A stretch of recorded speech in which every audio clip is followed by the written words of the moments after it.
റെഡിയുമായി തിരികുന്നു. ഇന്ന് പറയാൻ വേണ്ടി പോകുന്നത് നമ്മൾ സിസ്റ്റത്തിൽ പ്രിൻ്റർ കണക്ട് ചെയ്തിട്ടുണ്ട്, പക്ഷേ പ്രിൻ്റ് വരുന്നില്ല. ഇത് പ്രിൻ്റർ ഉണ്ട്, പക്ഷേ പ്രിൻ്റർ ഓണാണ്, അതിൻ്റെ കേബിളെല്ലാം കണക്ട് ചെയ്തിട്ടുണ്ട്, പക്ഷേ പ്രിൻ്റ് വരുന്നില്ല. നമുക്കൊന്ന് നോക്കാം. അതിന് പ്രിൻ്റ് വരുന്നില്ലെങ്കിൽ നമുക്ക് ഫസ്റ്റ് ഓപ്ഷൻ എന്ന് പറഞ്ഞാൽ പ്രിൻ്റർ കണക്ട് ചെയ്തിട്ടുണ്ട് നോക്കാം. അതിന് മൈ കമ്പ്യൂട്ടറിൻ്റെ ദിസ് പി സിൻ്റെ ജസ്റ്റ് ക്ലിക്ക് ചെയ്ത് റൈറ്റ് ബട്ടൺ അടിക്കുക. അതിൻ്റെ പ്രോപ്പർട്ടീസ് എടുക്കുക. പ്രോപ്പർട്ടീസിൽ പിന്നെ ഓപ്പണായി വന്നു കഴിഞ്ഞെങ്കിൽ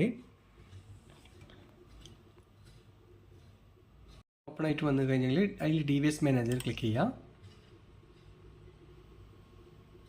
നോക്കുന്ന സമയത്ത് ഇപ്പോൾ താഴെ കണ്ട USB ബസ് അത് കണ്ട, അത് കൺട്രോൾ ബസ് ക്ലിക്ക് ചെയ്യുക. അതിൽ ഇപ്പം നമ്മൾ പ്രിൻ്റർ കണക്ട് ഇവിടെ പ്രിൻ്റർ അത് ക്ലിക്ക് ചെയ്യുന്ന സമയത്ത് USB serial bus control click ചെയ്യുന്ന സമയത്ത് ഇവിടെ പ്രിൻ്ററിൻ്റെ പേര് കാണിക്കുന്നത്.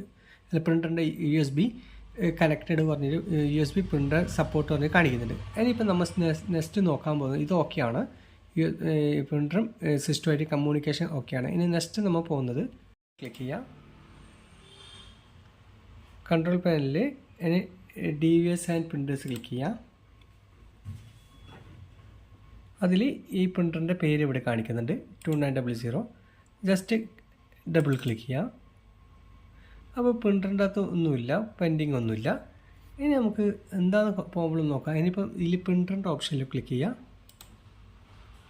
ഇതെന്തുകൊണ്ടാണ് പോസ് ആയിട്ടുണ്ട് പ്രിൻ്റ് കണ്ട, ഈ പോസ് ആയത് കാരണമാണ് പ്രിൻ്റ് വരാത്തത്. അപ്പോൾ ഇനിയിപ്പോൾ നമുക്ക് ഈ പോസ് ഇവിടെ ക്ലിക്ക് ചെയ്ത് ഒഴിവാക്കി കഴിഞ്ഞാൽ ഇനിയിപ്പം നമുക്ക് പ്രിൻ്റ് കൊടുത്തെങ്കിൽ കറക്റ്റ് പ്രിൻ്റ് വരും കേട്ടോ. ചിലപ്പോൾ ഈ USB പ്രിൻ്റർ ഓഫിൽ നിന്നും ചിലപ്പോൾ ക്ലിക്ക് ഉണ്ടെങ്കിൽ പ്രിൻ്റ് വരില്ല. ഇത് കണ്ട ഇവിടെ മുകളിൽ കാണിക്കുന്നുണ്ട, അപ്പോൾ പ്രിൻ്റ് വരില്ല. അപ്പോൾ നമ്മൾ ഇവിടെ ക്ലിക്ക് ചെയ്തിട്ട് ഇത് കളയണം. അതുകൂടാതെ ഇപ്പോൾ പോസ് ആയി കഴിഞ്ഞില്ലേ, ഇതാ ഇവിടെ പോസ്, അപ്പോൾ ഇവിടെ കണ്ട പോസ് പറഞ്ഞ് കാണിക്കുന്നത്. അപ്പോൾ നമ്മൾ ഇത് റിലീസ് ചെയ്യുക. അപ്പം ഇത് ഇവിടെ ക്ലിക്ക് ഒഴിവാക്കാം. അപ്പോൾ ഇനിയിപ്പോൾ പ്രിൻ്റ് വരും. അപ്പോൾ നിങ്ങൾക്ക് ആർക്കെങ്കിലും ഇങ്ങനത്തെ ഒരു പ്രശ്നം വരുന്നുണ്ടെങ്കിൽ, പ്രിൻ്റ് വരാത്ത ഒരു പ്രശ്നം ഉണ്ടെങ്കിൽ ഇതൊക്കെ ഒന്ന് ചെക്ക് ചെയ്യാം. എല്ലാവരും ഈ വീഡിയോ കണ്ട് ഇഷ്ടപ്പെട്ട് ലൈക്ക് ചെയ്യണം, സബ്സ്ക്രൈബ് ചെയ്യണം. ഓക്കെ, മറ്റൊരു വീഡിയോയുമായി നാളെ എത്തും. Okay, by.